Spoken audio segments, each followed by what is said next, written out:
Terima kasih sebelumnya. Baik, untuk pertama kali saya akan mengatakan seperti ini. Ya.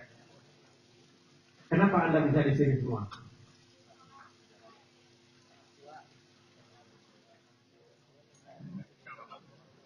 Pertanyaan pertamanya, kenapa bisa Anda di sini semua? Kita semua yang ada di sini kenapa? Satu, ya, itu karena kehendak takdir. Ya, takdir yang mentakdirkan kita bertemu, kemudian nanti kita berpisah. Takdir. Yang kedua, kenapa kita di sini? Tujuan yang sama. Ya, kalian semuanya mempunyai tujuan yang sama. Ya, kemudian juga kami guru-guru mempunyai tujuan yang sama. Cuma bedanya tujuan itu yang membedakannya.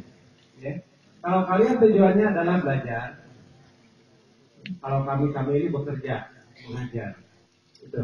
Ya. Nah ini disinilah orang yang ingin menuntut ilmu belajar dengan pengajar bertemu, mestinya sinkron, ya, mestinya matching dan terjadi komunikasi yang aktif.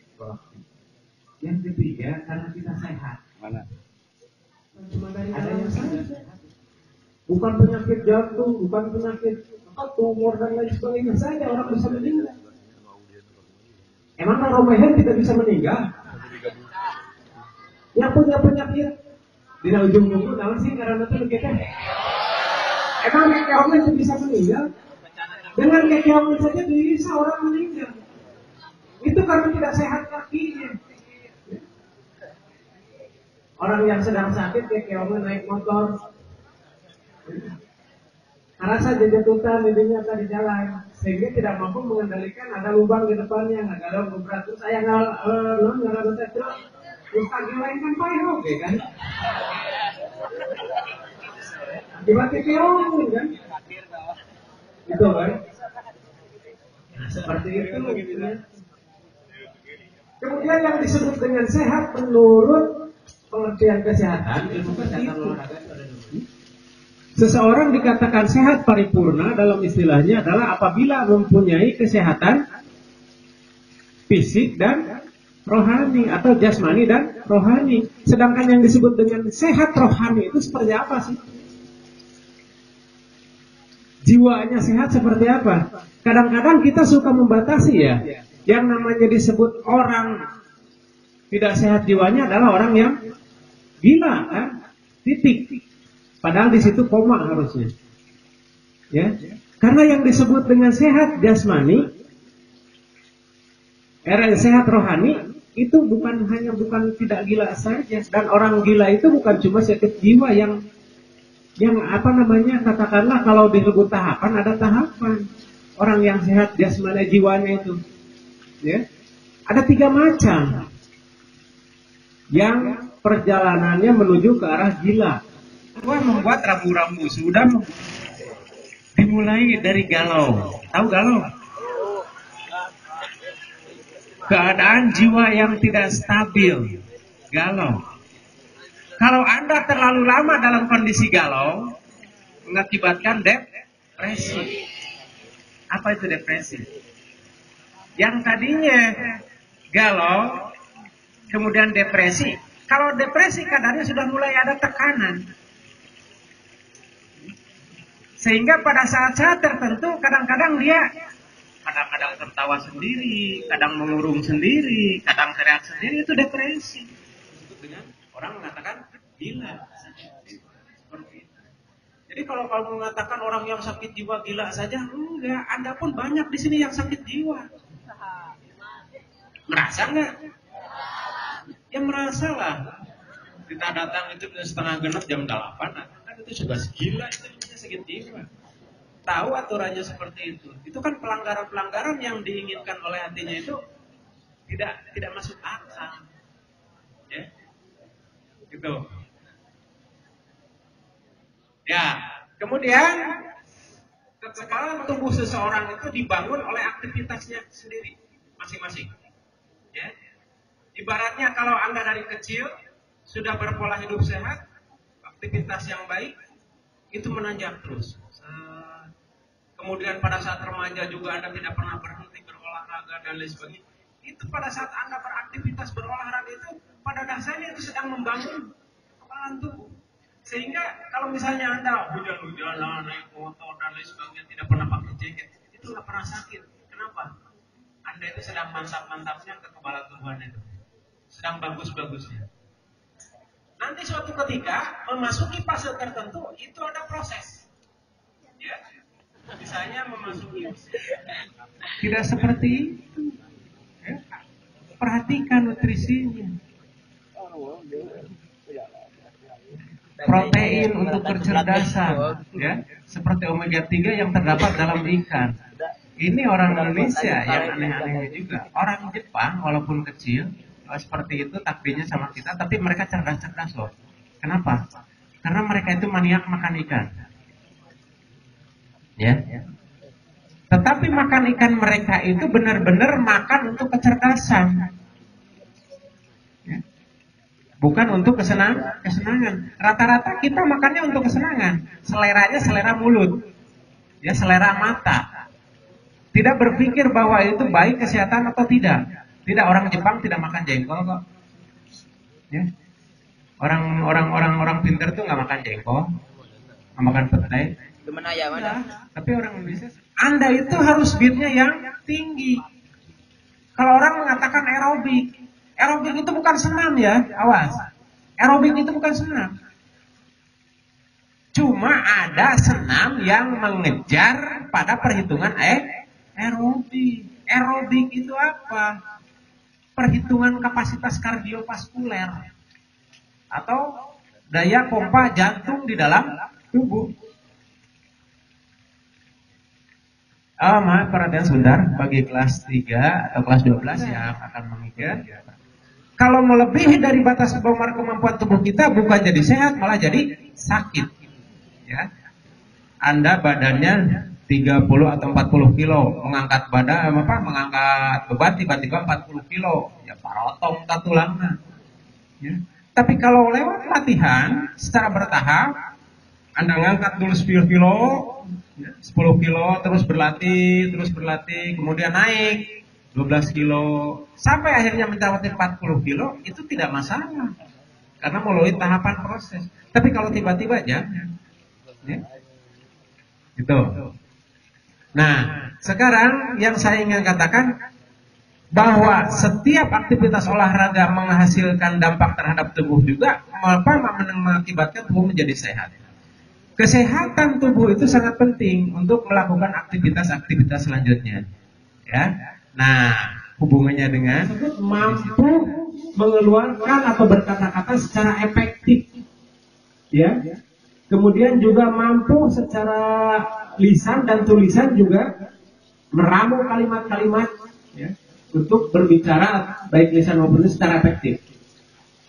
Ya, biasanya ini orator-orator ulu. Indonesia pernah punya orang yang mempunyai kecerdasan linguistik yang sangat terkenal di dunia, yaitu Profesor Soekarno. Ya, Dr. Soekarno, Insinyur Soekarno itu adalah mempunyai kecerdasan linguistik, mantan presiden pertama RI kita. Yang kedua, kecerdasan itu adalah kecerdasan matematik. Nah, ini yang diagungkan selama berabad-abad. Bahwa orang yang tidak bisa matematik dikatakan sebagai orang yang tidak cerdas. Itu salah. Ya. Kemudian yang keempat, yang ketiga, itu kecerdasan spasial. Apa itu kecerdasan spasial? Orang yang mampu memvisualisasikan ide, kemudian momen, sehingga mampu membuat tampilan yang luar biasa. Dari mulai warna, garis, ya, itu kan. Kemudian yang keempat, itu kecerdasan kinestetik. Nah, ini nih, ya, kecerdasan dari gerak tubuh. Ya. Artinya orang yang mempunyai barang layang itu tidak ada tempatnya untuk belajar, untuk di mana untuk menentukan sebuah wilayah di mana banyak ikan. Tapi dengan melihat situasi angin, udara, bulan, kemudian burung, dia mampu menentukan, oh di sana banyak ikan. Nah itu yang seperti itulah yang disebut dengan kecerdasan natural. Petani menentukan kapan musim hujannya tidak melalui perhitungan kalender dan lain sebagainya, musim dan lain sebagainya. Kesehatan yang baik dan benar itu. Sedangkan kalau misalkan saya mengingatkan pada rekan saya, misalkan saya disangka so benar gitu, bagaimana Pak? Terima kasih. Wassalamualaikum warahmatullahi wabarakatuh. Warahmatullahi wabarakatuh. Ada lagi, silakan, siapkan ya. Silakan maju. Ya. Faktor apa saja yang dapat menyebabkan imun tubuh atau kekebalan tubuh menurun, Pak? Terima kasih. Assalamualaikum warahmatullahi wabarakatuh.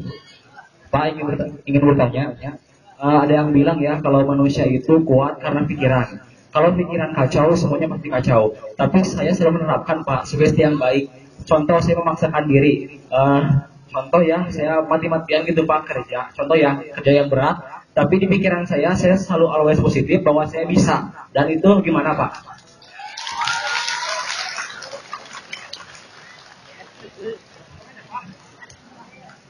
Eh, Katakan Pak kita mau ngejar kesehatan sempurna. Kan tadi kata Bapak antara kesehatan jasmani sama rohani jadi harus seimbang. Nah katakan kita punya halangan atau satu hal yang membuat kita tuh terpaksa hanya bisa melakukan mengejar satu kesehatan saja. Nah sedangkan kita ingin kesehatan yang sempurna. Jadi menurut Bapak alangkah baiknya jika kita memilih kesehatan yang mana?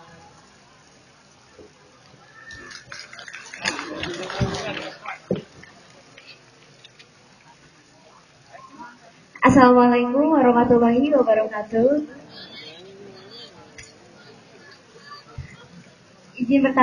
Izin bertanya ya Pak. Pertanyaan yang sederhana sih, tapi apabila dipikirkan tidak ketemu jalan keluarnya. Bagaimanakah cara agar kekuatan kardiovaskular kita bisa terus apa ya, sampai kita tua tuh tetap kuat gitu Pak. Terus yang kedua, ini menyambung dari pertanyaan Kang Ican. Menurut ilmu dari kesehatan jasmani, bagaimanakah kekuatan sugesti bisa mempengaruhi kesehatan seseorang? Terima kasih. Wassalamualaikum warahmatullahi wabarakatuh. Cara menerapkan kesehatan yang baik dan benar. Kita dari definisi kesehatan yang baik dan benar, ya seperti tadi saya katakan, orang berolahraga belum tentu benar.